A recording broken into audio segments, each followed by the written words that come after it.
करते हैं। आपका जन्म 1955 में एक अग्रवाला परिवार में आपका जन्म हुआ था। बचपन से ही आपको आध्यात्मिक के प्रति खूब रुचि थी।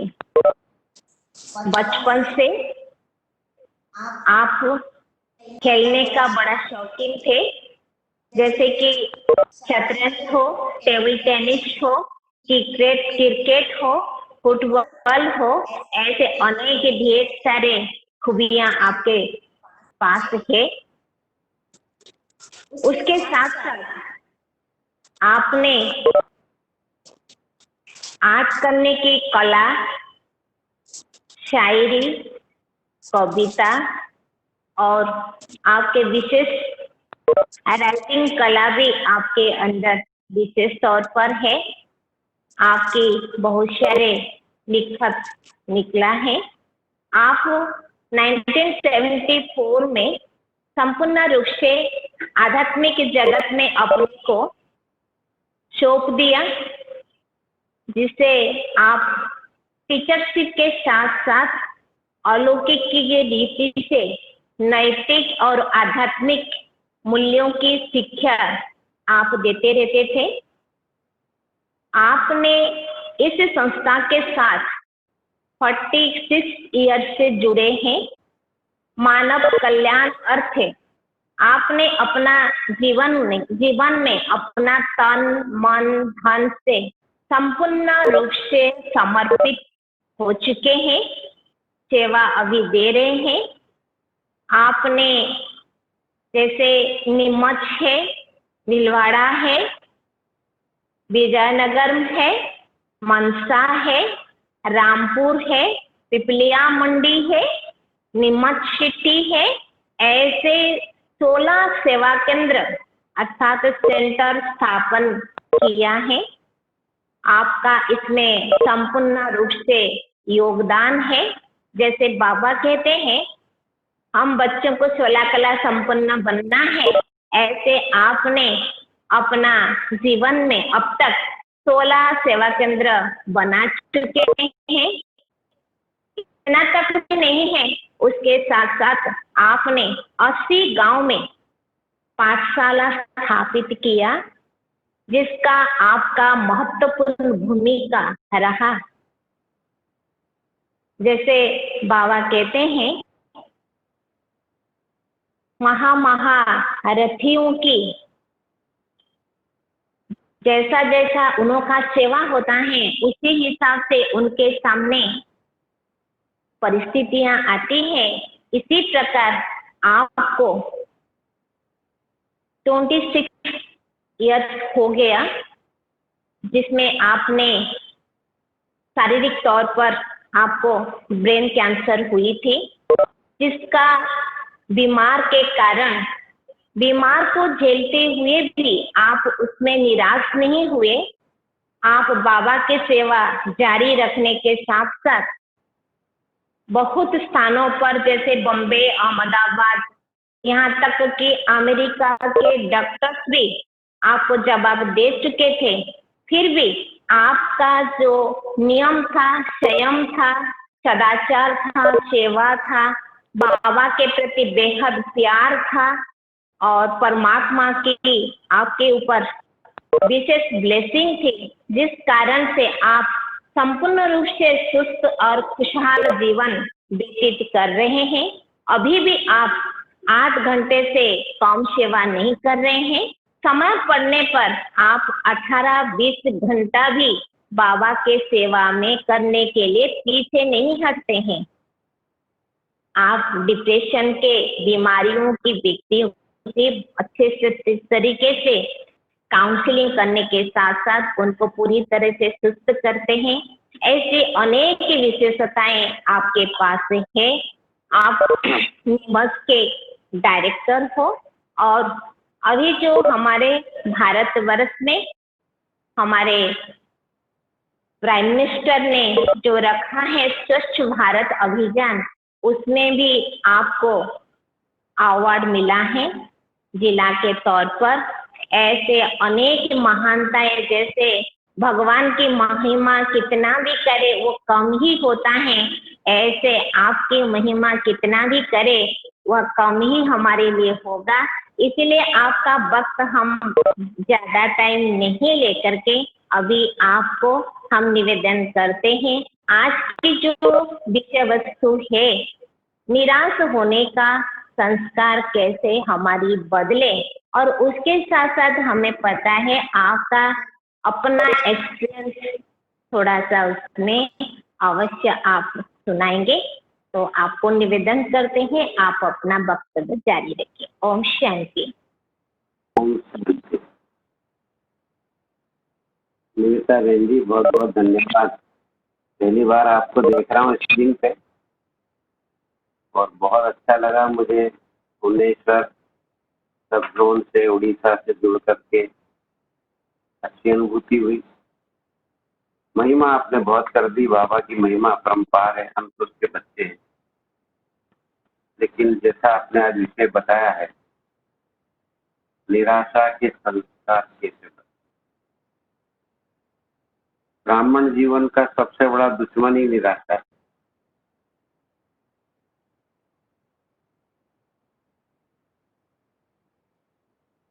है तो उदाहरण देते हैं, हमारे नीमच सेंटर पे भी काफी बड़ी उसकी बेल लगी हुई है। उसको जरा सा छू लो तो वो सारी पत्तियां मर जाती। ऐसे ही ये निराशा जिस भी आत्मा के हृदय में धर कर गई, छोटी छोटी बातों के अंदर उदासी, निराशा, हताशा आ जाती है।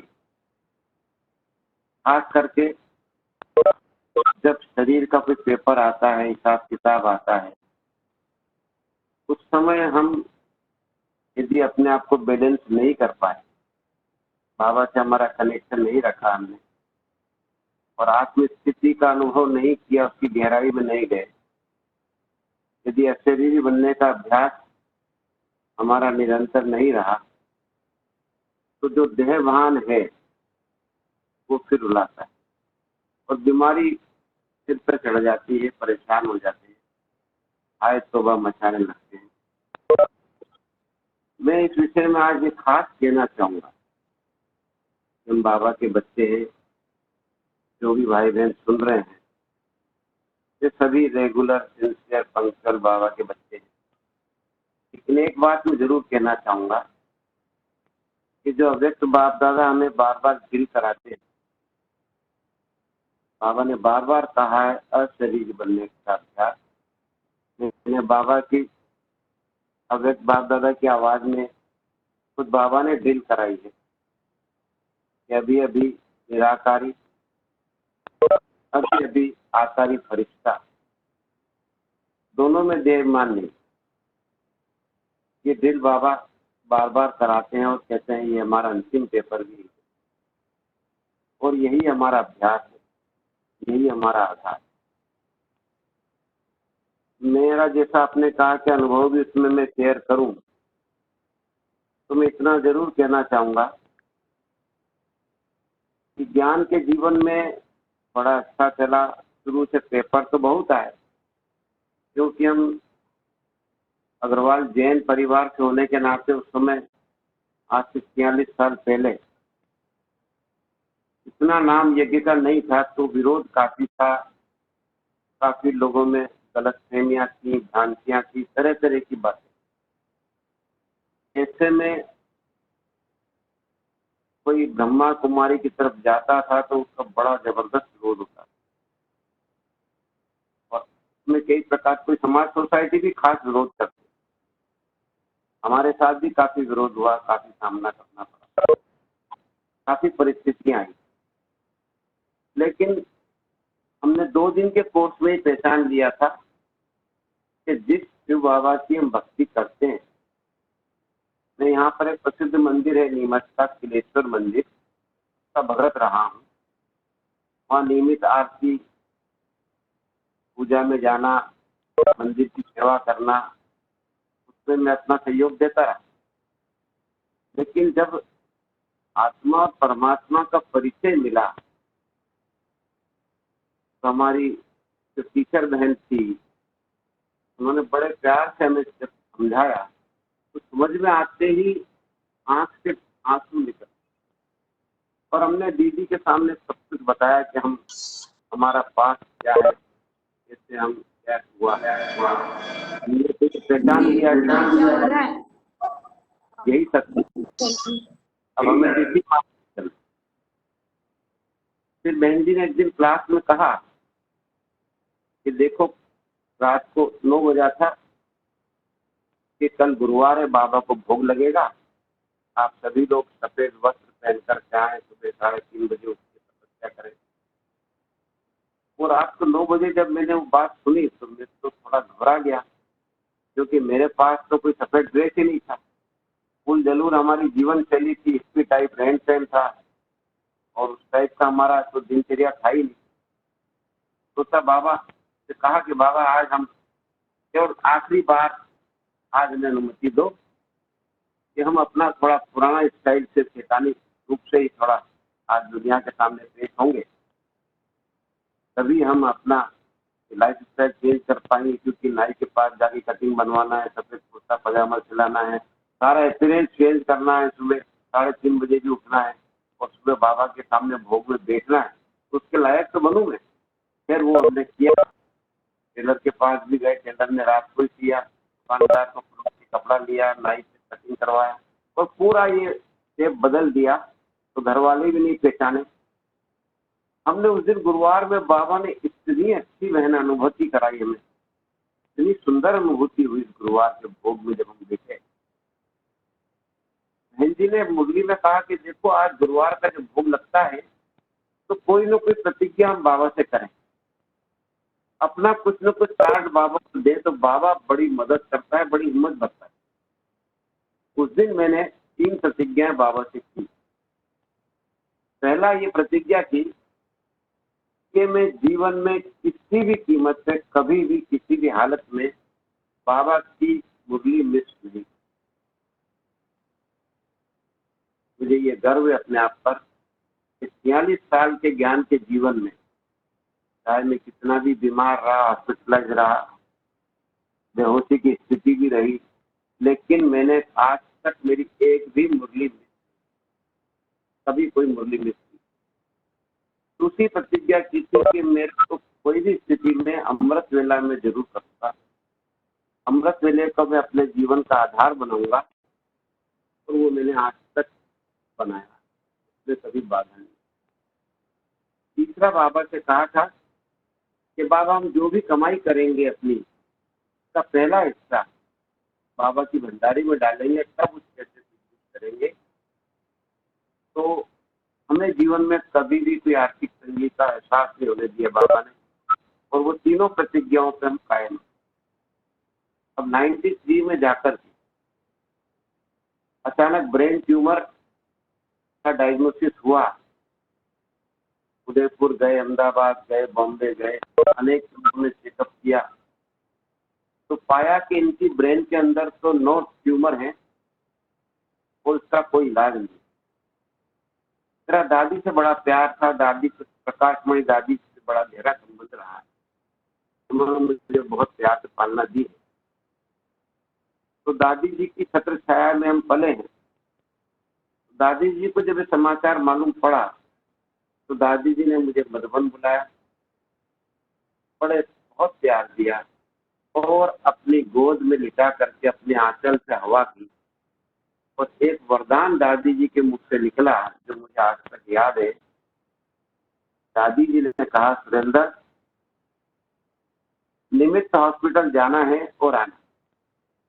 और यकीन मानिए आप सब लोग कि दादी जी का ये वरदान मेरे लिए एक जीवन दाता वरदान बन गया। हॉस्पिटल में जब मैं भर्ती हुआ, बहुत बुरी हालत होती चली गई, बॉडी पैरालिसिस हो गया, आवाज बंद सी हो गई, नजरों से दिखना बंद हो गया, हालत बदतर होती चली गई। लेकिन एक बात तो जरूर कहना चाहूंगा कि खुशी इतनी होती थी इतनी अपार खुशी मैं आज भी महसूस करता हूँ उन दिनों को, कि खुशी पलट के फूट फूट के बाहर आती, बहुत खुश रहता था, बड़ा प्रसन्न रहता था। लोग आश्चर्य करते थे कि भाई इसके मौत सिर पे खड़ा है, फिर भी हंसता है। हमारे पास हमारी दीदियाँ साथ में, सविता दीदी, सुनीता दीदी, नंदा दीदी होते थे हॉस्पिटल में, तो उनसे लोग कहने आते थे भाई ऐसी क्या बात है। और उस कैंसर हॉस्पिटल में रोज कोई न कोई मौत होती थी, कभी किसी वार्ड में, कभी किसी वार्ड में, और मुझे बुलावा आता था कि भाई आप चलो हमारे वार्ड के अंदर और उनको समझाओ। मैं हर वार्ड में जैसे डॉक्टर इधर उधर होता, नर्स इधर उधर होती, मैं मुंह चुरा के किसी न किसी जगह चला जाता और उनको समझाता। खैर मेरे साथ उसमें बहुत सारी घटनाएं हुई, बड़े बड़े एक्सपेरिमेंट किए डॉक्टरों ने। तो फिर जब जवाब दे दिया डॉक्टरों ने, तो दादी जी ने डॉक्टर अशोक मेहता साहब उनकी बॉम्बे से बुलवाया कि सुरेंद्र भाई को अमेरिका लेके जाओ। तो वो आए, 2 दिन वहाँ रुके, उन्होंने चेकअप किया और अमेरिका से जब बातचीत किया, रिपोर्ट भेजा, तो अमेरिका से जवाब आया कि भाई नो ट्यूमर है इनके ब्रेन में, जिसका ऑपरेशन किया ही नहीं जा सकता। अगर ऑपरेशन करने का प्रयास किया तो पेशेंट टेबल पे ही खत्म हो जाएगा, इसलिए जितना भी दिल निकाले उसकी जिंदगी बची नहीं। इस प्रकार से मुझे हॉस्पिटल से छुट्टी मिली।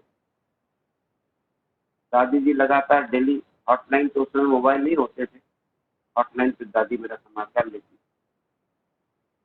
तो दादी ने कहा सुरेंद्र मधुबन आ जाओ। मैंने कहा दादी अब मैं तो सब छोड़ छाड़ के आया हूँ, नौकरी का भी सारा जमा खर्च सब लाकर दादी को सौंपा, समर्पण किया कि दादी मेरा भोग लगा देना। और कौन कौन मेरा अंतिम संस्कार करेगा, कैसी क्या व्यवस्थाएं रहेगी, ये सारी व्यवस्थाएं हमने कर दी, लिखित में कर दिया कि ये ऐसा करेगा वो ऐसा। मैं मधुबन चला गया। दादी जी ने मुझे शांतिवन में ज्ञान अमृत के अपने संपादक जी आत्म प्रकाश जी के पास कमरा दिया और वहीं रहने का स्थान दिया। वहाँ मुझे डॉक्टर बलवंत राय, जो आज भी हैं होम्योपैथी के डॉक्टर हैं, वो भी रहते हैं आसम जी के साथ, उन्होंने मेरी काफी मदद की, चिकित्सा भी की। धीरे धीरे ये हालत हुआ कि शरीर हलता चला गया। हमारे भ्राता जगदीश चंद्र जी हसीजा, जो हमारे चीफ स्पोर्ट्समैन थे, वो जब भी आते मेरे साथ जरूर बैठते 1-2 घंटा, मुझे योग की अलग अलग विधियां सिखाते और अपना प्यार देते। मैंने उन विधियों से काफी योग के प्रयोग। 1 फरवरी 94, हो सकता है आप में से भी कोई लोग समय बाप दादा के सम्मुख शांति भवन का हाल में होंगे। 1 फरवरी 94 का वो दिन था जब बाप दादा आए थे, उनकी पधरामनी हुई थी ओम शांति भवन में, और मुझे भी वहां ले जाया गया। जब मुझे वहां ले जाया गया तो मेरे को एक कोने में सोफे पे बिठा दिया जाता था, क्योंकि मैं चल फिर नहीं पाता था। 2 जने पकड़ के मुझे चलाते और प्रकार से मैं बचता था भीड़ से। मैं वहां बैठा था, बाप दादा ने वाणी चलाई। वो वाणी आज भी मेरे पास नोट है। वाणी के बाद माइक ऑफ करके दादी ने बाप दादा से करीब 10 मिनट तक बात की। मैं देख रहा हूँ सामने बैठा बैठा। फिर माइक ऑन करके प्रकाशमणि दादी जी ने आह्वान किया कि सुरेंद्र भाई को बाप दादा के सम्मुख स्टेज पर।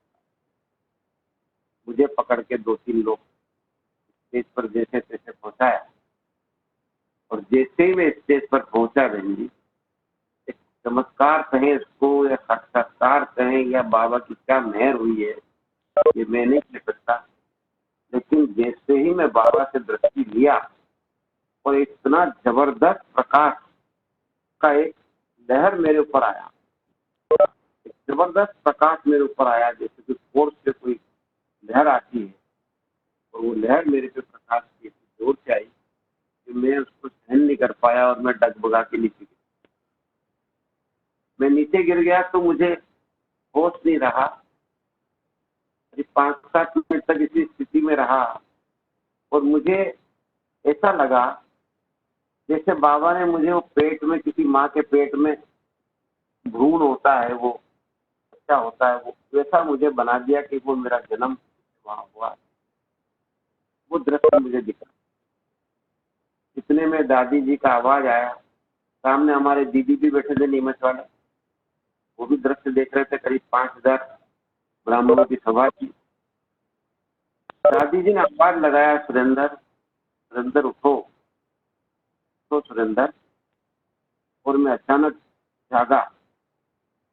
जब मेरी तंद्रा भंग हुई, देखा सभा लगी पड़ी, बाप दादा सामने है। मेरे को लगा ये मैं क्या कर रहा हूँ, बाबा के सामने मैं नीचे बैठा हूँ। मैं घबरा गया थोड़ा, अचानक खड़ा हूँ, चल सकता हूँ। वो एक पता नहीं क्या शक्ति अंदर आ गई शरीर में कि मैं अचानक खड़ा हो गया। जो गर्दन मेरी कंधे से चिपकी हुई थी, इस प्रकार बिल्कुल चिपकी रहती, सीधी नहीं होती, वो गर्दन भी एकदम सीधी हो गई। और हाल में जोर जोर से तालियां बजने लगी, सब लोग ताली बजाने लगे, भाई ये क्या चमत्कार हुआ। उस दिन मुझे याद है। और बस उस दिन से डे बाय डे में रिकवर होता चला गया। अच्छा रिकवरी हुआ। बाबा की याद में रहता हूँ, 2:30 बजे उठता हूँ, योग करता हूँ, तपस्या करता हूँ। लेकिन मैंने कोई मेडिसिन वगैरह नहीं ली। होम्योपैथी वगैरह नेचुरोपैथी करता हूँ अभी भी। मैं नियम संयम परहेज से चलता हूँ। 2013 में जाकर के मुझे फिर जोरदार कन्वर्सन ब्रेन स्ट्रोक आया, बहुत जबरदस्त। और उस समय मैं बाथरूम में था, मैं बुरी तरह नीचे गिर गया। जैसे तैसे रेंगते हुए मैंने घंटी बजाई और दीदियाँ वगैरह आई, उन्होंने मुझे उठाया और मुझे हॉस्पिटल ले गए। हॉस्पिटल से मुझे फौरन अहमदाबाद भेजा एम्बुलेंस के अंदर। और वहां जाकर के मेरा जब चेकअप हुआ, सीडी MRI जब निकाला, सामवेद हॉस्पिटल है अहमदाबाद में, सामवेद हॉस्पिटल में मेरा चेकअप हुआ।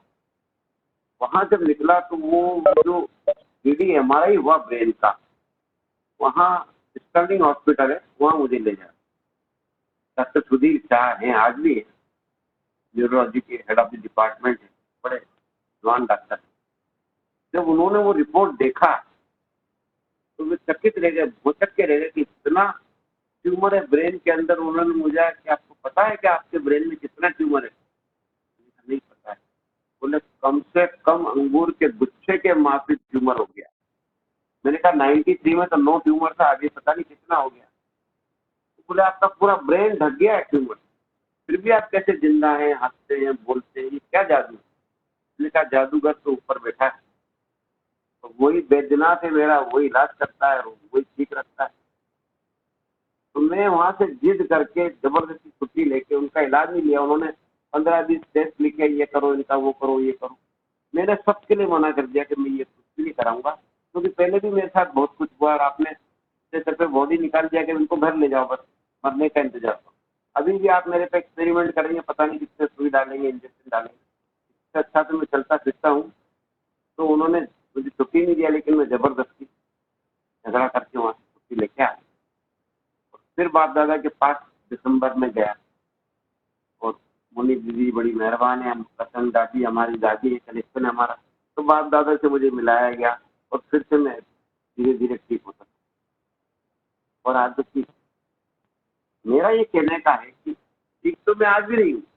ब्रेन ट्यूमर है, होंगे पता नहीं कितने ट्यूमर है। हार्ट का प्रॉब्लम भी है, मेरा लीवर में भी बहुत बड़ा सूजन है, पेट में गांठ भी हो गया है। अभी 2-4 महीने पहले में डायबिटीज भी हो गया। लेकिन क्या है कि ये कोई भी चीजें हम पर हावी नहीं होती, क्योंकि जब हम समझते हैं कि मैं कौन हूँ और मेरा कौन है, मेरा किससे पाला पड़ा है, कौन मुझे पाल रहा है, किसके छत्र छाया में बैठा हूँ, ये मुझे सदा याद रहता है। क्योंकि देखिए मेरा जीवन मेरा नहीं,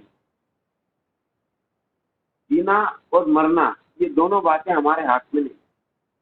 ये ड्रामा में है या बाबा के पास। जो करना है फिल्म का डायरेक्टर वो है, कैसे चलाना है उसमें, जहाँ रखना है, कैसे ले जाना है वो जाए। मैं दोनों हाल में क्यों खुश रहता हूँ? कई लोग पूछते हैं आप खुश क्यों रहते? मैंने कहा देखो भाई, अभी हम चल रहे हैं शरीर से, बाबा है सामने, दादियां हैं, सेवा में लगे हैं, सब दुआ है, आशीर्वाद है, तो बड़ी खुशी है।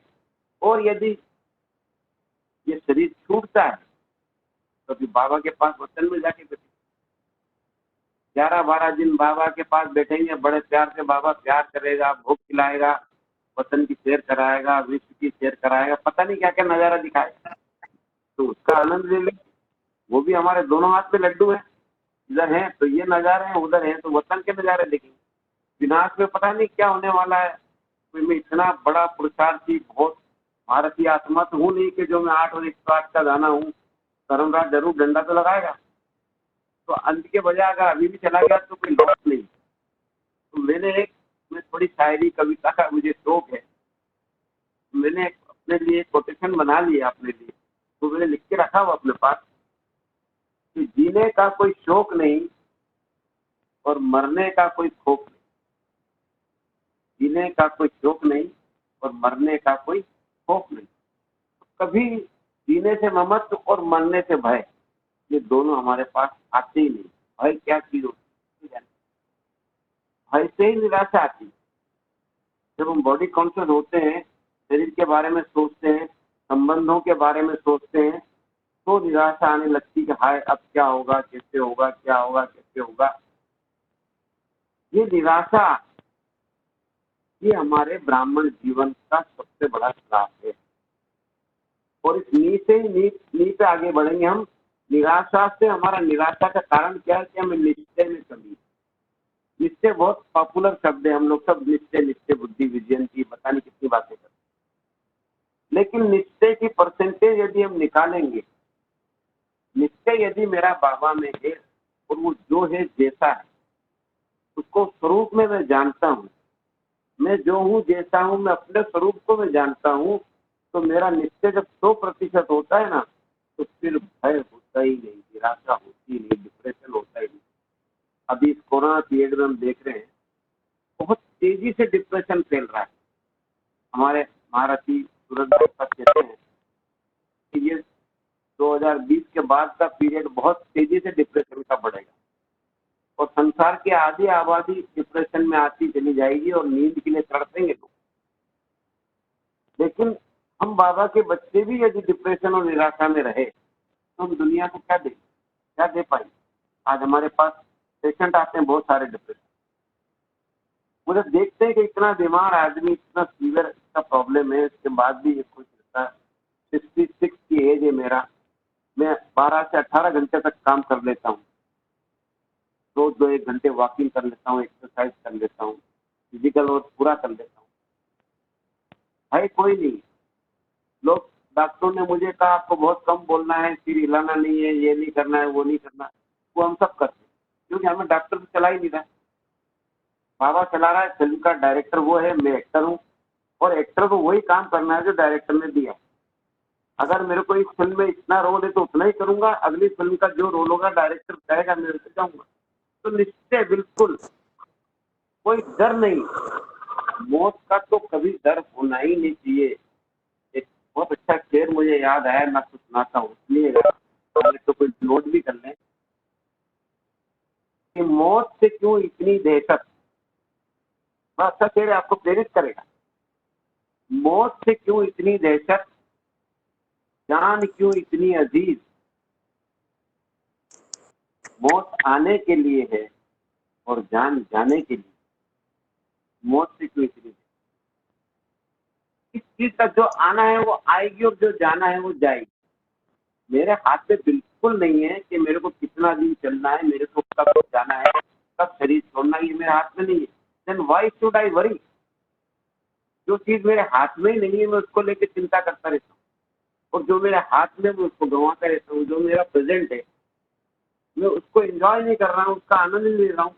जो बाबा की मुरलियाँ हैं, जो बाबा के महावाक है, जो तपस्या है, सुना, ये मुझे संगम का आनंद जो लेना चाहिए वो मैं नहीं लूंगा तो भविष्य तो मेरा मैं खुद ही खराब कर।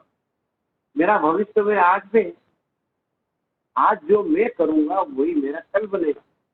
इसलिए हमेशा निश्चय की चेकिंग यदि होती है, देखिए निश्चय भी मैंने बताऊं, निश्चय चेक करने का एक बहुत अच्छा तरीका, हमारे 4 शब्द है, ज्ञान, योग, सेवा और धारणा। ज्ञान, योग, धारणा, सेवा। अब ज्ञान में भी आप देखिए, ज्ञान के अंदर जो बाबा ने हमारा ज्ञान दिया है, जो ज्ञान है वो शास्त्रों में नहीं, किसी किताब में नहीं, किसी गुरु गोसाई के पास नहीं, एक अनोखा ज्ञान है। हर जगह बाबा कहते हैं मैं जो हूँ जैसा हूँ मुझे पहचानो, अपने को आत्मा समझो। आज तक किसी ने नहीं कहा तुम आत्मा, आज तक किसी ने करना परम धाम में तुम मुझे याद करो। किसी ने हमको नजारा नहीं दिया मुक्ति क्या है, जीवन मुक्ति क्या है। पूरा पिक्चर जब बाबा क्लियर, तो उस पर निश्चय बस यही सत्य है, यही है, यही यही है। दूसरे पे तो सोचने का, पढ़ने का टाइम वेस्ट करना ही, क्यों देखना, क्यों टाइम वेस्ट करना। एक ही सत्य मिल गया, उस पर फोकस हो जाए, ये निश्चय पहला सब्जेक्ट ज्ञान का। दूसरा योग। अब देखिए योग बाबा ने राजयोग सिखाया, इतना सहज योग है, चलते फिरते उठते बैठते खाते पीते सोते बाबा का साथ महसूस करना। लेकिन पहली चीज इसके अंदर कि निश्चय और पवित्रता, प्यूरिटी। जब हमारी प्यूरिटी की पराकाष्ठा होती तो हमारी बुद्धि से व्यर्थ बातें निकल जाती है और बहुत सहज योग लगता है, क्योंकि वो खींचती है बाबा की प्यूरिटी, हमको खींचती है बाबा के पास, और इम्प्यूरिटी हमें दूर ले जाती है। तो ये प्यूरिटी हमारा आधार है, इसके आधार पर हमारा योग होगा। और धारणा में बाबा ने आज तक संसार में ये धारणा किसी ने नहीं बताई, शारीरिक पवित्रता, ब्रह्मचर्य की धारणा, आहार विहार, आचार विचार व्यवहार की धारणा। इतनी ऊंची धारणा वाले तो बड़े बड़े सन्यासी भी नहीं है, तपस्वी भी नहीं हो पाए। तो वो हुए तो हटते हुए दवाइयों से। हमें बाबा ने सह धारणा, आत्माभिमानी बनाया, देह अभिमानी बनाया, और इस धारणा से हम बाबा के दिल पे चलते। और सेवा, अनोखी सेवा, एकमात्र ब्रह्मा कुमारी संस्थान है संन्यास मार्ग, प्रवृत्ति मार्ग। ऐसा हमारी बहनों का, हमारे सब भाइयों का ऐसा संन्यास कि जो अपने ही तन मन धन से विश्व की सेवा, कोई दान नहीं, कोई चंदा नहीं, कोई दक्षिणा नहीं, कोई फीस। ऐसी सेवा संसार में कहाँ है, कहीं नहीं। तो ये चारों सब्जेक्ट के आधार पर भी हम स्टडी करें इसकी डेप्थ में, तो हमें भगवान मिला के भगवान की क्या चीज है, कौन से टीचर पढ़ा रहा है, कौन सुप्रीम टीचर क्या पढ़ा रहा है, कितनी ऊंची चीज, इस आधार पर भी हमारा बाबा पे निश्चय होना चाहिए। जब बाबा पे पूरा निश्चय होगा तो निर्भय, निर्वैर और निश्चिंत जीवन, और निश्चिंत जीवन ही ब्राह्मणों का सबसे बड़ा सौगात है उनके लिए। और निराशा और भय ये सबसे बड़ा श्राप है ब्राह्मण की। तो बचना है हमें। अगर हम हार मान लेते किसी भी स्थिति से, किसी परिस्थिति हमसे आती, हर एक परिस्थिति आती है, परिस्थिति किसको छोड़ती, किसी को नहीं छोड़ती, बाबा को नहीं छोड़ा। अम्मा बाबा इतने महान जो, लेकिन अभी बाबा उसके वशीभूत नहीं। मम्मा को देखिए आप, इतना भयंकर स्टेज का कैंसर, जिस दिन मम्मा को शरीर छोड़ना है 24 जून को, पता है, मम्मा को भी पता है, बाबा को भी पता है, फिर भी बाबा ने मम्मा के हाथ से टोली बटवाई। सभी बच्चों को मम्मा ने दस्ती दी, हाय हाय नहीं किया मम्मा ने, हाय लेके जाना, बड़ी खुशी से प्यार से सबसे छुट्टी दी, टोली खिलाई। तो हमारे मम्मा बाबा, हमारी दादी देखिए, प्रकाशमणि दादी देखिए, जानकी दादी देखिए। जानकी दादी अभी भी 27 मार्च को गई हमारे से विदा लेके, खुशी से गई, प्रोग्राम से गई। अंसाबेन सुनाती है इनको कि भाई मेरे को बार बार दादी कहती थी कि मेरे को ऐसे टाइम पे जाना है कि जो मेरे पे खर्चा नहीं हो, चर्चा नहीं हो, शांति से मैं बाबा के गोद में जाके बैठूं, ऐसे मुझे जाना है। तो देखिए दादी को अहमदाबाद से मधुबन लाया गया, ग्लोबल में रखा गया, और 24-25 मार्च से लॉकडाउन हो गया कोरोना का, और सारी नियम कायदे पाबंदियां लग गई। 27 मार्च को दादी ने विदा ली। नहीं तो मैं सोचता हूँ, मधुबन में गया था बीच में भी, तो बात भी किया कि अगर दादी नॉर्मल डेज में बॉडी लेफ्ट करती तो देश विदेश के इतने भाई बहन मधुबन में आते, इतना भीड़ हो जाता कि उनको संभालना मुश्किल, कौन रुकता। दादी का सोच के सारी दुनिया भागती दादी की तरफ, सारा ब्राह्मण परिवार भागता, जैसे लाखों ब्राह्मण, कैसे मधुबन में व्यवस्था होती। देखिए दादियों की दूरदृष्टि, बाबा की योजना, ड्रामा की योजना, ऐसे टाइम पे दादी गई। तो ड्रामा भी हमें मदद करता है। यदि मेरा निश्चय है, मैं बाबा का साथ हूँ, समर्पित बुद्धि हूँ, आज्ञाकारी हूँ, वफादार हूँ, ईमानदार हूँ, तो हर चीज मेरी मदद को खड़ी। तो शरीर का क्या डरना, बीमारी से क्या डरना, ये तो होगा ही होगा। डरेंगे, निराश होंगे। मुझे एक कहानी अभी याद आई अचानक, आपने सुनी होगी ये कहानी, काफी रन की है व्हाट्सएप के ऊपर। एक जंगल में आग लग जाती, बड़ी भयानक आग लगती। इन दिनों आप सुनते काफी जंगलों में आग लग रही, वन में दावानल लगी,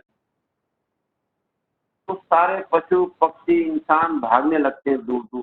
काफी बुझाने का प्रयास होता है, पर लोग हार मान लेते कि ये आग बुझने वाली नहीं है। लेकिन एक छोटी सी चिड़िया तालाब से बूंद भर भर के 2-3 बूंद अपनी चोंच में लाती है और आग पे डालती है, फिर जाती है, फिर आती है, फिर जाती है। वो अपना निरंतर ये क्रम जारी रखती है। तो दूसरे पशु पक्षी देख के उससे कहते हैं, हे चिड़िया, तू ये क्या कर रही है? सारे प्रयास से आग नहीं बुझ रही है, तो क्यों अपना टाइम वेस्ट कर रही है? यदि ये 2 बूंद से क्या आग बुझेगी? चिड़िया ने बड़ा सुंदर उत्तर दिया, आग तो नहीं बुझे, कोई बात नहीं, लेकिन मेरा नाम उन दायरों के अंदर नहीं आएगा कि मैंने परिस्थिति का सामना नहीं किया और आग बुझाने का प्रयास नहीं किया, मैं भागी नहीं। मेरा नाम इसमें आएगा कि मैंने प्रयास किया अंत तक, और मैं करती रहूंगी। ये कहानी हमें प्रेरित करती, प्रयास, प्रयत्न, यत्न, हिम्मत। बार बार कहावत क्यों बनी, हिम्मत दे मर्दा मदद दे खुदा। पहली स्टेप हमारी होगी हिम्मत की, तो बाबा की मदद मिलती है। बाबा तो मदद करने को तैयार। हमेशा कहता है, एक शेर भी बड़ा अच्छा है कि खुद ही को कर बुलंद इतना, खुद ही को कर बुलंद इतना कि हर तकदीर से पहले खुदा बंदे से खुद पूछे, बता तेरी रजा है। भगवान हमसे पूछे तू क्या चाहता है बोल। लेकिन हमारा पुरुषार्थ, हमारी मेहनत, हमारी हिम्मत इतनी बुलंद तो हो कि बाबा के पास पहुंच सके। हाय हाय करते रहेंगे, डरते रहेंगे, मरते रहेंगे, तो वही होना, जो जैसा सोचेंगे वैसा बनेंगे। इसलिए हमेशा एक बात का ध्यान रखना है कि निर्भय और निर्वैर रहेंगे तभी निश्चित। डर और भय का कोई काम नहीं, क्योंकि हमारा रास्ता कहाँ है, हमारे सामने कौन सी मंजिल। हम तो इस दुनिया में थोड़े दिन के मेहमान हैं। हमारे सामने हमारा घर है, परम धाम है, तो अभी इस शरीर में बैठे बैठे हम बाबा के पास वतन में जा सकते हैं। कितना सहज बाबा से मिलन है। अव्यक्त मिलन तो समाप्त हुआ, लेकिन हमारा जो फरिश्ता मिलन बाप दादा से उठता है, मिले बड़े आराम से बाबा वेलकम करते, वो मिलन हमारे पास है। हम वतन अभी संगम की घटना है, बाद में नहीं होगा। परम धाम हमारे पास है, नई दुनिया हमारे पास। ये थोड़े दिन की दुनिया है, शुरू हो गया। देखिए कोरोना शुरू हुआ, कल को पता नहीं क्या क्या होने वाला है। बाबा के मैसेज आते रहते हैं, आगे और परिस्थितियां विकराल होगी, तो हमें तैयार हो जाना है। क्योंकि गीता की अंतिम प्राप्ति नष्टो मोहा स्मृति लगता। जब तक मैं अपने देह और अपने संबंधों से, व्यक्ति से, वैभव से, और एक बात और, संपत्ति। हमारा बहुत जगह देखने में आ रहा है कि ब्राह्मणों की बुद्धि संपत्ति में, धन दौलत में ज्यादा जमा करते। शरीर कैसा भी हो चलेगा। देखिए आप, मैं ऐसा भी मैंने देखा है कि जब मेरा बॉडी पैरालिसिस था, तो मैं इस हाथ को फिर भी उठा लेता और कलम से बाबा की मुरली जरूर लिखता। हमने हमारे कई परिवार में हाथ कांपने का बीमारी है, वो कोई सब बीमारी हो जाता है, लेकिन मुझे को मालूम था कि मेरे कोई बीमारी नहीं आ सकता, क्योंकि मैं इन हाथों से डेली मुरली की कॉपी में मुरली लिखता हूँ। लिखने का अभ्यास मेरा लगातार है, मुझे मालूम है मेरा बराबर इन हाथों से हमने शुभ कार्य किया। ऐसे ही यदि हम इस हाथ को ईश्वरी सेवा में लगाते रहते तो ये हाथ हमारा काम करेगा। आंखों को लगाएंगे तो आंखें काम करेगी, मुंह को लगाएंगे मुंह काम करेगी। ये कर्मेंद्रियां सफल होंगी ना, जब सफल होंगी तो साथ देंगी, और जब ये विकर्मों में जाएंगी, विकारों में जाएंगी, दुनियावी बातों में जाएंगी, तो विफल हो जाएंगी, साथ कैसे। तो इसलिए ये जो मैं कह रहा हूँ कि हमें मजबूत बन करके अपने आप को खड़ा रखें। और धन, आप देखिए कि सबसे पहले जो चीज छूटती है ना, वो धन। निधन, जो मर गया उसके लिए क्या कहते हैं, उसका निधन हो गया, अर्थात सारा धन दौलत छूट गया। कोई काम नहीं आता। अभी आप लोगों ने शुरू शुरू में कोरोना के 2-3 महीने में देखा कितना धन है लोगों के पास, कितना वैभव है, क्या काम आया? सब किसी का कोई धन काम नहीं है, अपने अपने घरों में बंद बैठे, ना कहीं जा सकते, ना मिल सकते, ना बात कर सकते। अभी कई पेशेंट कोरोना से जा रहे हैं, धन बहुत है लेकिन काम नहीं आ रहा, बल्कि मरने में तकलीफ होती। मरने में तकलीफ होगी तो चैन से मरेंगे नहीं, तो अगला हमारा सुधरेगा कैसे? इसलिए हमेशा याद रखें कि हम निर्मोही और नष्टोमुआ बन के बाबा के साथ आए। हर परिस्थिति में बाबा को पीछे महसूस करें। बाबा का एक बड़ा सा सीन है, बाबा ऐसे हाथ करके खड़े हुए हैं।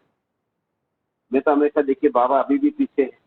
हमेशा बाबा जब साथ रहता है ना, ऐसा लगता है बाबा का हाथ मेरे से, बाबा का हाथ सदा उसकी छत्र छाया मेरे, कभी तकलीफ नहीं होती। बाबा का जब कहते ना एक कि मुझे मुलायम शक्तियों की क्या जरूरत है, मुझे मुलायम शक्तियों की क्या जरूरत है, अभी तो उसका हाथ मेरे सिर के नीचे है। जब उसका हाथ मेरे सिर के नीचे है, अक्सर आदमी कितना ही मुलायम तकिया अपने अपने हाथ का तकिया लगा ले, या अपनी माँ की गोद में सोता है तो वैसी गोद और वैसा तकिया कहाँ है। तो जब बाबा का हाथ मेरे सिर के नीचे है तो मुझे, मैं तो हमेशा बाबा के साथ, ये महसूस क्या करना है। ये लोगों को योग नहीं लगता, योग क्यों नहीं लगता कि दिनचर्या ठीक नहीं है, व्यर्थ बहुत ज्यादा बोलते हैं, पानी का शक्ति यूज नहीं करते, बहुत व्यर्थ करते। इतना आप व्यर्थ गंवाएंगे, 1 घंटा बोलना और 8 मील पैदल चलना बराबर एनर्जी का। लेकिन यदि यही 1 घंटा पॉजिटिव बोलेंगे तो आदमी आपकी बात सुन रहे हैं, 1000 आदमी आपकी बात सुन रहे हैं, अनेकों को आपने दुआएं दी, अनेकों का आपने मार्गदर्शन किया, तो वो जो एनर्जी जमा होती दुआओं की, वो आपकी ऊर्जा बन जाती है। और वो ऊर्जा उधरगामी होती है। जब ऊर्जा उधरगामी होती है तो आपका योग से, और जब वो अधोगामी होती है, पतन की ओर ले जाती है, विकारों की ओर। क्योंकि हमारा लक्ष्य होना चाहिए कि मैं अपनी वाणी को, अपने वचनों को, अपने कर्म को, अपनी दृष्टि को, अपनी वृत्ति को, अपने संकल्प को, संकल्प सबसे पहला कमजोर संकल्प आते ही क्या है, मैं ये नहीं कर सकता, मैं वो नहीं कर सकता, मेरे में तो मेरा योग लगता ही नहीं है, मुझे तो सेवा करना ही नहीं आती, मुझे तो ये नहीं आता। ये जो अपने को निर्बल स्वीकार कर लेता है आदमी, जब वो अपने को स्वीकार कर लेता है हार जाता है। और जब वो कितना ही दुर्बल हो, बिस्तर पे भी हम पड़े थे लेकिन कभी अपने को कमजोर स्वीकार नहीं, कि हम सब कुछ कर सकते हैं, बिस्तर में पड़े पड़े भी सब कुछ कर सकते हैं। बाबा ने अगर मुरलियों में बड़ा अच्छा वाणी चलाई है कि पलंग पे भी आप पड़े हैं तो पलंग पे नहीं समझे, अपने वो प्लानिंग से समझे कि बच्चे आप प्लानिंग पे हैं। आपको बाबा ने नई दुनिया की प्लानिंग बनाने का काम दिया है, सेवाओं की प्लानिंग बनाने का काम दिया। बिस्तर पे लेटे लेटे प्लानिंग करी, पलंग पे नहीं, प्लानिंग पे। हर जगह हर स्टाइल दिया बाबा ने, हर हर दृश्य को आपको कैसे जीना है वो सब बाबा ने हमें सिखाया। छोटी छोटी बातें, ऐसी सुप्रीम टीचर की पढ़ाई किसको मिलती। तो इसलिए ये बात बहुत पक्की होनी चाहिए कि हम हार नहीं मान सकते, हम कमजोर नहीं है। एक और आपको मैं थोड़ा शायर दिल है तो मैं कुछ कुछ शायरी रखता भी हूँ और कुछ शायरी याद भी आती है, तो एक शेर सुना देता हूँ, आप ध्यान से सुनिए कि तूफानों में बेखौफ खड़े हैं हम, तूफानों में बेखौफ खड़े हैं हम, तो इस यकीन के साथ कि रिश्ते बहुत गहरे हैं मेरे इस जमीन के साथ। तूफानों में बेखौफ खड़े हैं हम, तो इस यकीन के साथ कि रिश्ते बहुत गहरे हैं मेरे इस जमीन के साथ। ये यज्ञ हमारी जमीन, ये यज्ञ मेरी माँ है, इससे मेरी जितनी गहराई से मेरा रिश्ता होगा तो मुझे कोई तूफान हिला नहीं, संभव ही नहीं, नॉट पॉसिबल, कोई नहीं हिला। हमको क्या हिलाएगा, इसमें ताकत नहीं हमको हिलानी। अंगद हमारी यादगार है, हनुमान हमारी यादगार है, महावीर हमारी यादगार, कौन हिला सकता। अरे हम नजर मार दे तो तूफान आ जाए, हमारे साथ तो वो शक्ति है कि वो भगवान है कि अगर एक बार समुद्र को गुस्से से देख ले तो सारा समुद्र सूख जाए। एक नजर हिमालय पे डाल दे तो पूरा हिमालय पिघल के पानी हो जाए, वो सर्वशक्तिमान मेरे साथ खड़ा है। तो हम भी तो मास्टर सर्वशक्तिमान है। टाइटल क्या देता था आप, मास्टर सर्वशक्तिमान। हमारे सूरज भाई साहब से हमारा घनिष्ठ संपर्क, उनकी बातें हमको बहुत याद आती। वो एक इस टाइटल पे बहुत फोकस करते हैं, मास्टर सर्वशक्तिवान हूँ। बोले सुबह उठते ही अमृत वेले ये संकल्प दो अपने आप को कि मैं आत्मा इस शरीर में अवतरित हुई हूँ और मैं मास्टर सर्वशक्तिमान। देखिए सोचिए, मैं मास्टर सर्वशक्तिमान, जैसे ही आपने ये सोचा कि मैं मास्टर सर्वशक्तिवान हूँ, आप में शक्तियों का संचार हो, ताकत आ जाती, एक विश्वास बढ़ जाता है। क्योंकि मास्टर सर्वशक्तिवान, मास्टर मतलब बच्चा, सर्वशक्तिवान की संतान, उसकी कमांड में मैं पढ़ रहा हूँ, उसके सारे राइट्स मेरे पास हैं। मैं मास्टर भाग्य विधाता हूँ। मुझे भगवान ने स्वयं की और दूसरों की भी तकदीर लिखने की कलम दे दिए। आप कहेंगे कैसे भाई, हम कैसे लिख सकते? ये लोग नहीं मानते। अरे क्यों नहीं मानते? आज देखिए, आप एक भाई को, किसी बहन को, किसी परिवार को आप बाहर ज्ञान सुनाते हैं और उसको सेंटर तक लाते हैं और दीदी से मिलवाते हैं। दीदी के सामने कहते हैं भैया आए हैं, और दीदी उनको प्यार से पाठ पढ़ाती है। तो आपने क्या किया? उसकी तकदीर लिख दी, उसका टिकट काट दिया आपने, स्वर्ग का पट्टा लिख दिया। अब चाहे वो 33 करोड़ में आए, चाहे वो 9 लाख में आए, चाहे 16,000 में आई, उसकी तकदीर, लेकिन आपने तो स्वर्ग का पासपोर्ट दे दिया। आप मास्टर भाग्य विधाता हैं।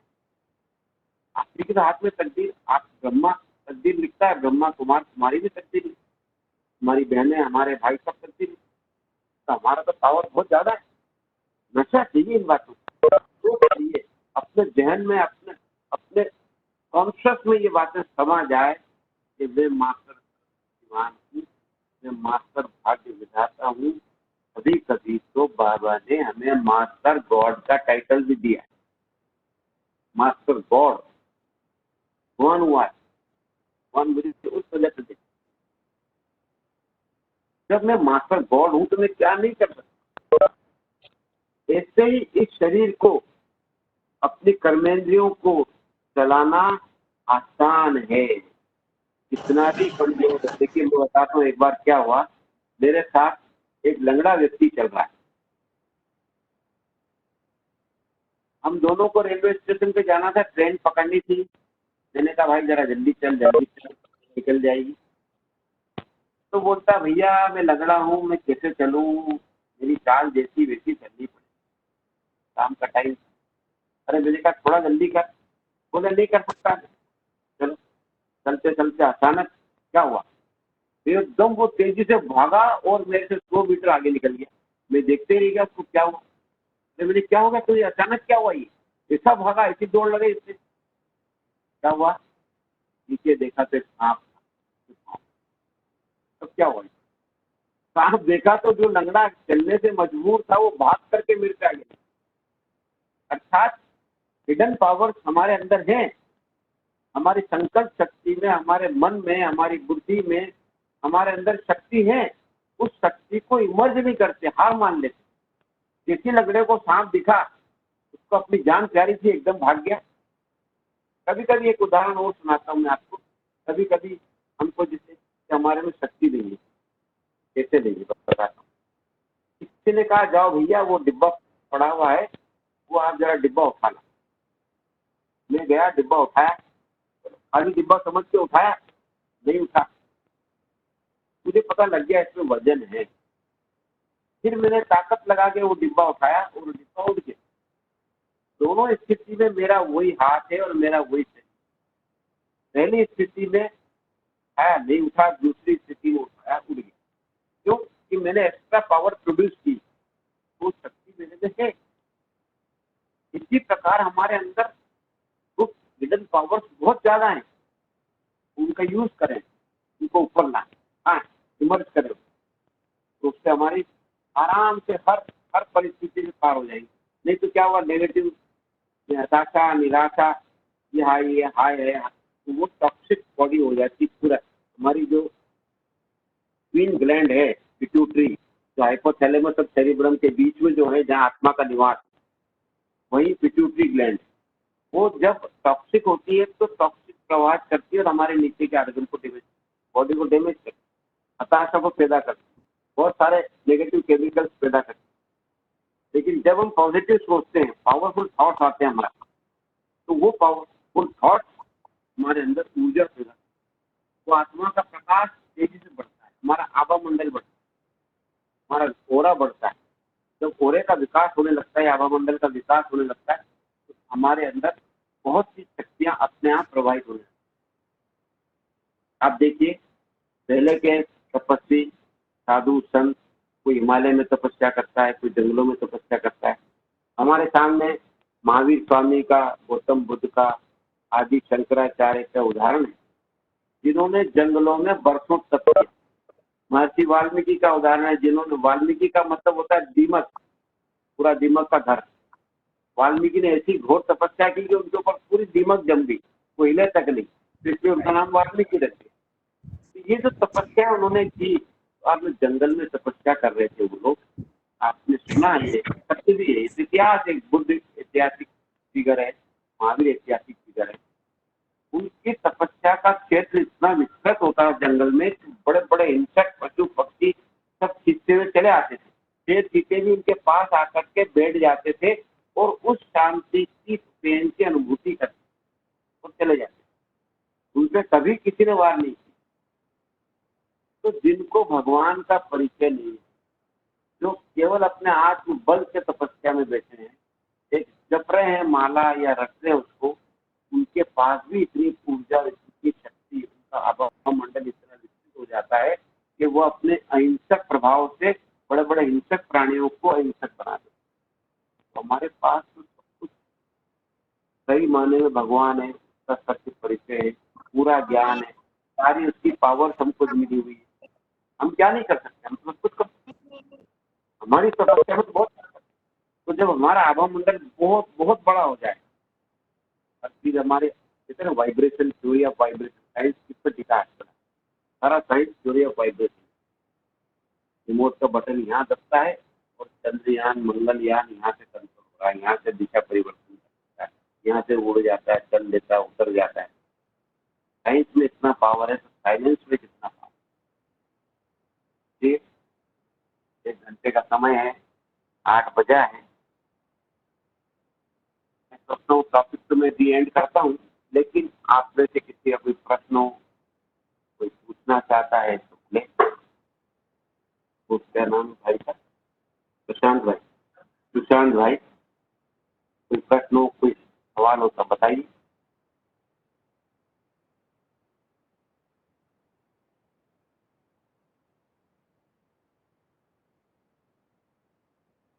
शांति, हाँ जी। जो हमने कैसे, एक मिनट भाई जी, मैं फोन आवाज क्लियर नहीं आ रहा। क्लियर करता हूँ। हाँ जी भाई साहब,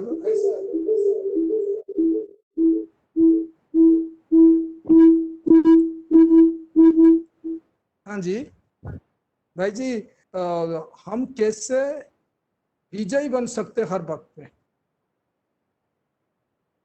कैसे हम विजयी बन सकते, कोई भी परिस्थिति में विजयी बनने का आधार क्या है? देखिए, विजय बनने का आधार निश्चय मेरे साथ हाँ जी भाई साहब, मेरा क्वेश्चन आपको सुनाई। हम कैसे विजयी बन सकते, कोई भी परिस्थिति पर विजयी बनने का आधार क्या है? निश्चय का 100% होना, ये परिस्थिति पे मेरी स्वस्थिति हावी होना चाहिए। मेरी स्वस्थिति जब हावी होगी, पावरफुल होगी, तो परिस्थिति मेरे लिए बहुत कमजोर। आपका वॉल्यूम कम करिए, टीवी वगैरह लगी।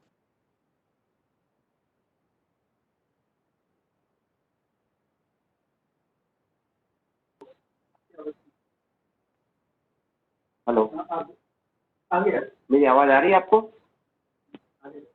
हेलो भाई जी, हाँ जी, सुनाई दिया? हाँ तो भाई जी, कि हमें अपनी स्वस्थिति को पावरफुल बनाना है। मैं आपके लिए भी एक शेयर कर देता हूँ, आप उसको नोट कर लीजिए। हाँ जी, देखिए, जियो तो कुछ इस तरह की जिंदगी भी इतना है अपने आप पे नशा रखो यार, जीने का आनंद रखो। जियो तो कुछ इस तरह कि जिंदगी भी इतराए और मौत से वो मोहब्बत हो कि आने में भी शर्मा। मौत से वो मोहब्बत हो कि आने में भी शर्माए। जिससे मोहब्बत होता है वो मुझे क्या मानता है। तो डरना नहीं, अपनी परिस्थिति को बनाइए। परिस्थिति तो पराई है, आज है कल नहीं, बादल है छट जाएंगे। और कोई प्रश्न? दूसरा क्वेश्चन भाई जी, गृहस्थ व्यवहार में तो जो है वो तन मन धन को कैसे सफल कर सकते हैं? अपने तन मन करने का आधार क्या बनाएंगे तो सहज ही सफल कर सकते हैं गृहस्थ व्यवहार देखिए, में? तन धन को सफल करना तो बहुत खुले में चलता है। हमारी दीदियां बताती, हर मुस्लिम बाबा बताता है।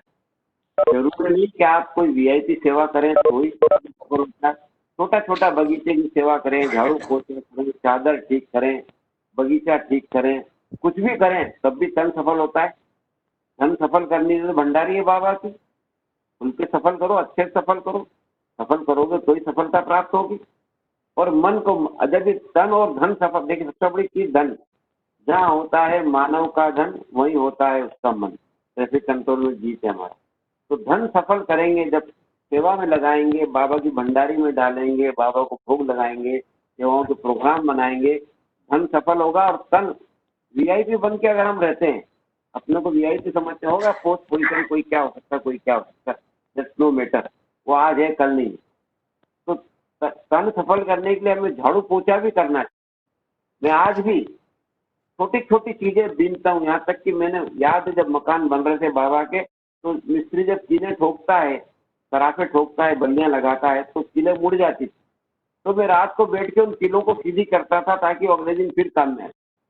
ऐसा नहीं कीले क्या क्या वजन है, ठीक है 40 रुपए किलो है, किलो और आएगी, वो 40 रुपए मेरा जमा हुआ ना। तो ऐसे तन सफल करने के लिए हमें बहाना नहीं किए, किसी भी तरीके से तन को सफल करें। धन को सफल करने के लिए तो सोचने की जरूरत ही नहीं है, खुले दिल से करो। मैं तो कहता हूँ उधार लेकर के भी यज्ञ में लगाना पड़े तो लगाना चाहिए। हमने तो जब हमारी 78 में ऐसी स्थिति थी सेवा केंद्र पे कि खाने को दाना नहीं बचा था, 78 में, तो उधार लेकर के भी बाबा की सेवा। वो कर्जा चुकाने में हमको 1 साल लगा, लेकिन किया। आज बाबा भाई बीज बोएंगे तभी तो पलट के आएगा। ओके, और तन और ध्यान लग जाएगा तो मन से लग ही जाएगा। शांति भाई, ओम शांति। हाँ जी बोलिए। हाँ ओम शांति। हाँ, अब एक सवाल हमारा है,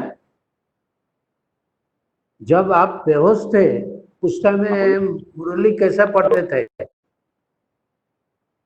आपने बताया। तब हाँ जी, आप जब बेहोश थे, बोले ना आप बेहोश हालत में भी मैंने नहीं छोड़ा। नहीं, बेहोश तो मैं जब नहीं हुआ। बेहोश थे उस टाइम में मुरली। नहीं, बेहोश नहीं था, मैं सीरियस था। बिस्तर से उठने की स्थिति नहीं थी मेरी। जी, बेहोश नहीं हुआ। तो जो क्लास का मुरली कभी आप कोमा में नहीं गए थे? जी नहीं, कभी आप जो है कोमा में नहीं गए थे? ना ना, नेवर नेवर, कोमा में कभी नहीं गया, कभी कोमा में नहीं गया। उसमें रहता था। हमारी दीदी मुरली सुनाती थी। यहाँ तक के डॉक्टर से मेरा झगड़ा होता था कि रात को 2 बजे ये दवा लेना है, 4 बजे दवा लेना है। मैंने कहा नहीं, मैं 12 बजे जी। बाद कोई दवा लूंगा। बेहोश अगला कभी दिन नहीं हुए? तो मैं दवा जब लूंगा, जब मैं मुरली पढ़ूंगा, स्नान जी। करूंगा, तभी दवा लूंगा। तो मैंने वो नियम चलाया। नियम, व्हाट सेज नियम? नियम मतलब Yama have to wait for you, Yama have to wait for you. नियम का पालन कर रहे हैं तो यम भी आपका। आप तो मुरली तो मैंने कभी लिखी है। जी ओम शांति भाई साहब। जी, ओम जी। शांति। कहिए। मैं संजय खुशी बोल रहा था भाई साहब। हाँ जी, मैं बोलिए। ये थोड़ा सा जानना चाह रहा था कि जी। जीवन में कई बार ऐसी जी। परिस्थितियां आ जाती हैं कि आपका परिवार, आपके रिश्तेदार, समाज, जहां आप काम करते हो, आपको कोई भी व्यक्ति ऐसा नहीं दिखता। को आपने बताया एक बार आपको जो कन्वल्सन हुआ था। ये बीच में दूसरा प्रश्न आ गया। वो भाई परिवार की परिस्थिति की बात कर रहे थे। Hello hello. हाँ भाई जी साहब। बोलिए आप। हाँ, मैं वापस मेरा ये और एक जी जी, भाई आप साहब, कोई और दूसरे भी शायद बोलना चाह रहे हैं। आपका जो बीच आप बताए थे, आप एक बात बोलिए तो भाई को जो पूरा कर देंगे। कुछ साल का बाद जो आपको एक बार कन्वर्सन हुआ, जो कन्वर्सन हुआ था हाँ हाँ ब्रेन ट्यूमर का, मैं एक डॉक्टर हूँ, लौकिक डॉक्टर हूँ। ब्रेन जी, ट्यूमर जो है कुछ दिन साइलेंट रह जाता है, और B conversion one of the symptoms. हाँ जी, कन्वर्सन जो हुआ था, हो सकता है वो आपका ब्रेन ट्यूमर का चलते हुआ होगा। हाँ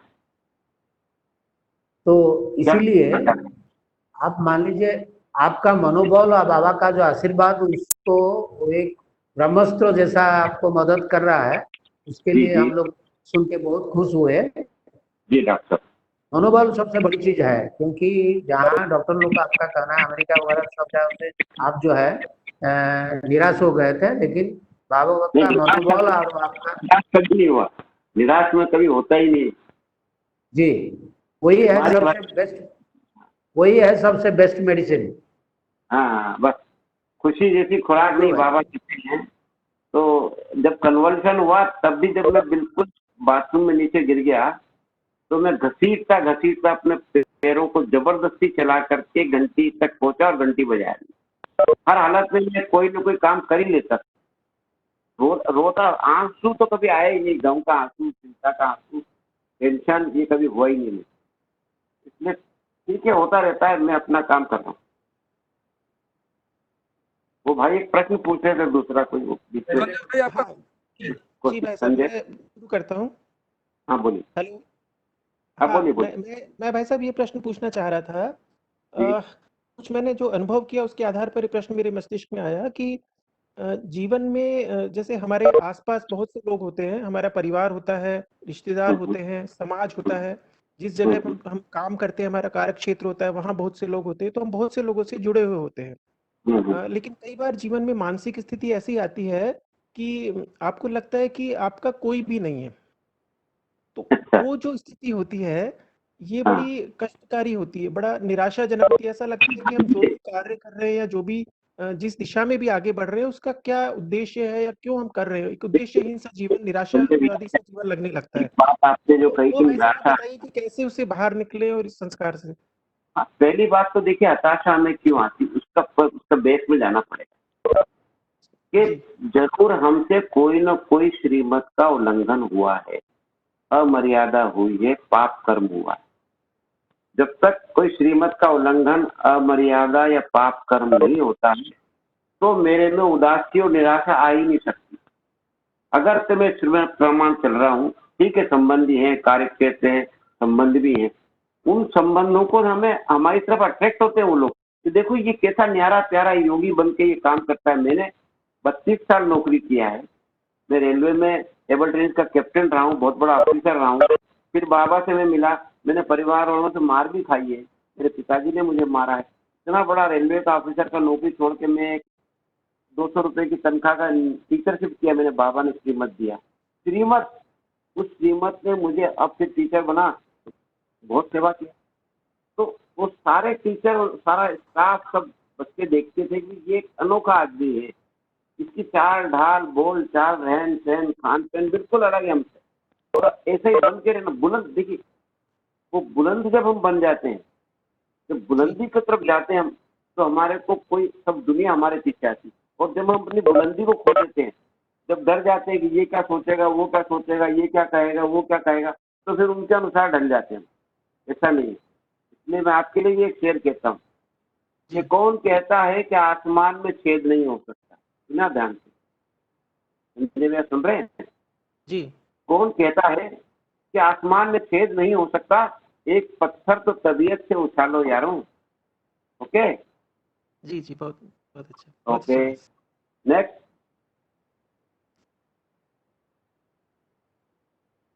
और कोई प्रश्न?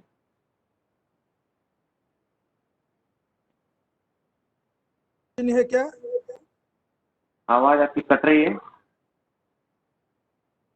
नहीं, और किसी का क्वेश्चन पूछ रहा हूँ, अगर किसी का क्वेश्चन होगा तो पूछेंगे। हाँ जी बोलिए। दीदी,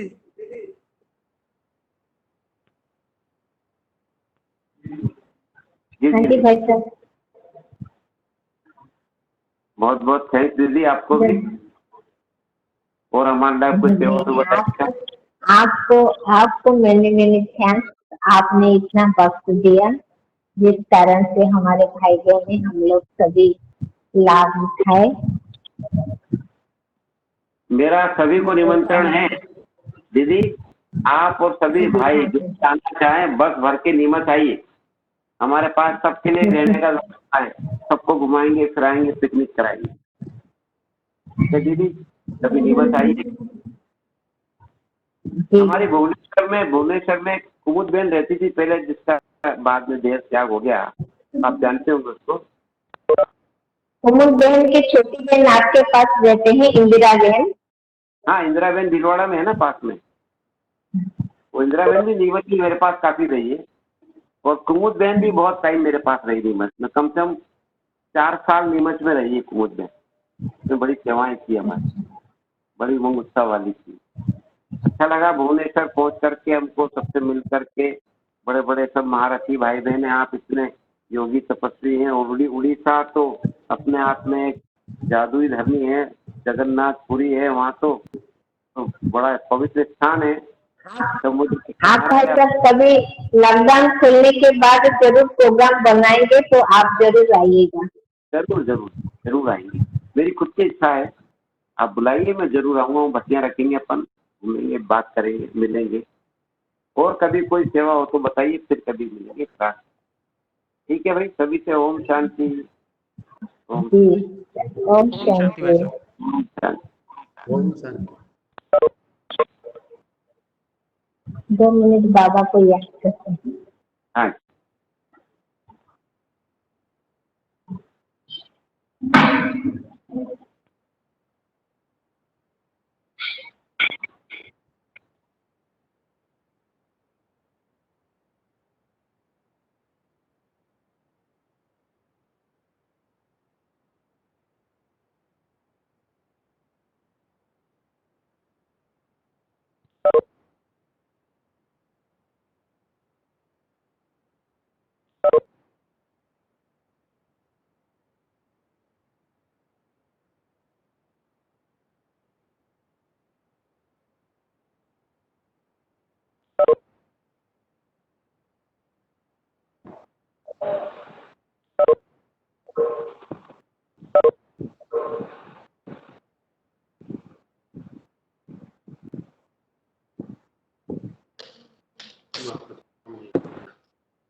ଚାଲିଛି ବନ୍ଦ ହଉନି।